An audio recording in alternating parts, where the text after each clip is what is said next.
আসসালামু আলাইকুম। হ্যালো বিয়াস, আশা করি আপনারা সকলেই ভালো আছেন। বড়ই গাছে যে করল্লা ধরেছে, আসলে বড়ই গাছে না, বড়ই গাছে করল্লার গাছ উঠেছে। এই যে জ্বালা একটু দেখা যাইতেছে, বড়ই গাছের মধ্যে করল্লার গাছ উঠছে। আর ফুল ফুল এটা ফল দিত না। যে এদিকে একটা মনে হয় জ্বালা আইছে, জ্বালা।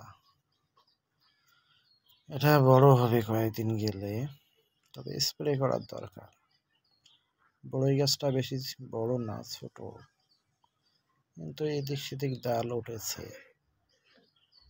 বড়ই গাছের ডালের মধ্যে করল্লার গাছ উঠেছে আর কি, যে ডগা, করল্লার গাছের ডগা।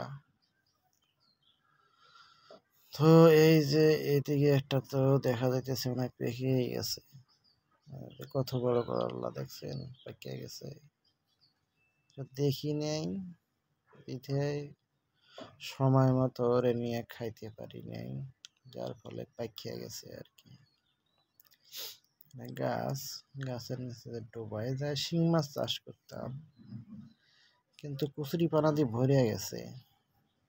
এবছর মাছ তেমন একটা দেখা যায়নি, দেখি এটা শিখি নেই আর কি। এদিকে উঠানের মধ্যে কিছু গাছ আছে, এগুলোর মধ্যে করল্লা নাই, কিন্তু করল্লার গাছের ডগাগুলো বেশ মোটা মোটা, সাপের মতন ফ্যান ধরে আছে। কত বড় মোটা ডগা, অনেক জংলার মধ্যে। করল্লার গাছের চেহারা ভালো, কিন্তু করল্লা দিতেছে না। আশা করি আপনারা সমস্যাটা জানাইবেন। এই যে চেরি ফলের মতো দেখতে, চেরি ফলের মতনই দেখতে, কিন্তু এগুলো খাওয়া যায় কিনা অবশ্য সেটা জানি না। প্রচুর পরিমাণে এখানে গাছ, এই যে কাঁচা, গাছের অভাব নাই।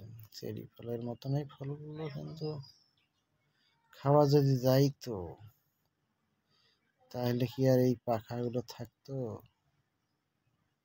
ছিঁড়ে ছিঁড়ে খাইতো সবাই।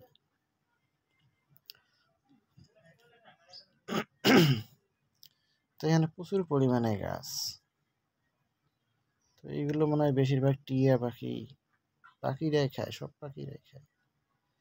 এর পাশে একটা লাউ গাছ, লাউ গাছটার যত্ন ঠিক মতো নিতেছি না, সময় পাই না। অনেকদিন পরে খামার বাড়িতে এসেছি, প্রায় মাস তিনেক পরে।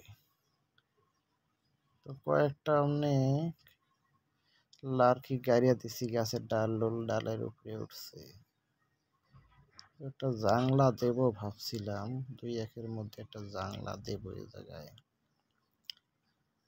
2-4টে গাছের ডাল গাড়িয়া দিছি, ডালে ডালে উঠতেছে আর কি। লাউ গাছের চেহারা যা আছে আছেই, কিন্তু একটা জাংলা দিয়ে ফেলে ভালো হতো আর কি।